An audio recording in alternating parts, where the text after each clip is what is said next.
আসলে রিজিক এমন এক জিনিস আমরা কেউ বলতে পারি না কখন কোথায় কার কি রিজিক আছে এবং কাল কি খাবো আর আজ কি খাবো কেউ আমরা ঠিকভাবে জানি না, সেটা একমাত্র নির্ধারণ করে আমাদেরই সৃষ্টিকর্তা। তো তেমনই একটি সময় ছিল, হঠাৎ মেহমান আসবে এবং হঠাৎভাবেই চিকেন তন্দুরি করার প্ল্যানটা হয়ে গেল। তো বিকালের মধ্যেই সব আমি চিকেন কেটে ধুয়ে মুছে এবং ভালোভাবে বিভিন্ন মশলা এবং বারবিকিউ সস এবং বারবিকিউ মশলা, আদা রসুন পেস্ট, জিরা যা যা লাগে সব কিছু দিয়ে মাখিয়ে রেখেছিলাম কিছুক্ষণের জন্য। তো ইনস্ট্যান্টভাবে যতটুকু পেরেছি অতটুকুই সব কিছু তৈরি করে নিয়েছিলাম। এরপরও আমি চিকেনগুলো ফ্রাই করতে দিয়ে দিয়েছি এবং প্রায় ফ্রাই হয়ে এসেছে। একপাশে চিকেন তন্দুরির জন্য যে কয়লা প্রয়োজন সেটাও আমি গরম করে ফেলেছি এবং স্মোকি ফ্লেভার আসার জন্য ফয়েল পেপারে আমি কয়লাগুলো দিয়ে দিয়েছি।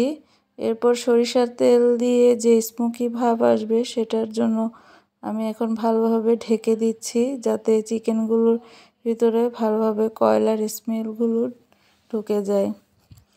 তো আসলে আমার খালাতো ননদ এসেছিল, তো তারই ইচ্ছা এবং ইনস্ট্যান্টভাবে প্ল্যানটা হয়েছিল, এজন্য আমরাও সবাই একসাথে চেষ্টা করলাম যে কিছু করি, এজন্য করে ফেললাম।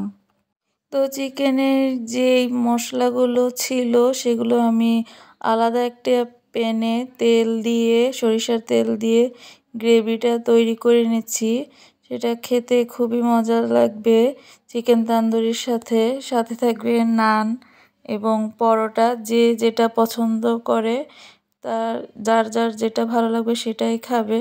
সাথে সালাদ তৈরি করে নিয়েছি, দই, ধনিয়া পাতা দিয়ে, কাঁচামরিচ দিয়ে স্পেশাল একটি সালাদ তৈরি করেছি। তো ইতিমধ্যে আমার চিকেন তান্দুরিগুলো সব তৈরি হয়ে গিয়েছে। এবার পরিবেশনে চলে এসেছি।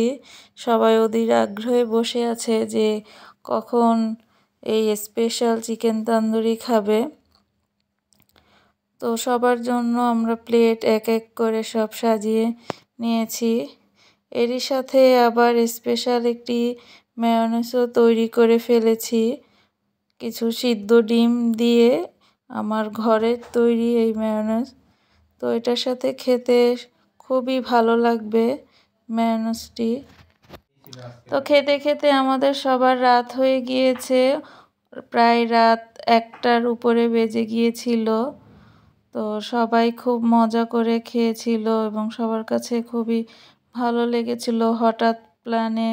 তো আসলে ইনস্ট্যান্ট প্ল্যানে অনেক কিছু অনেক আনন্দ দেয়, হুটহাট প্ল্যানে অনেক কিছু আনন্দ বাড়িয়ে দেয়। তো আপনারাও চাইলে এরকম ইনস্ট্যান্ট প্ল্যান তৈরি করে নিজেরা নিজেরা আনন্দ উপভোগ করতে পারেন।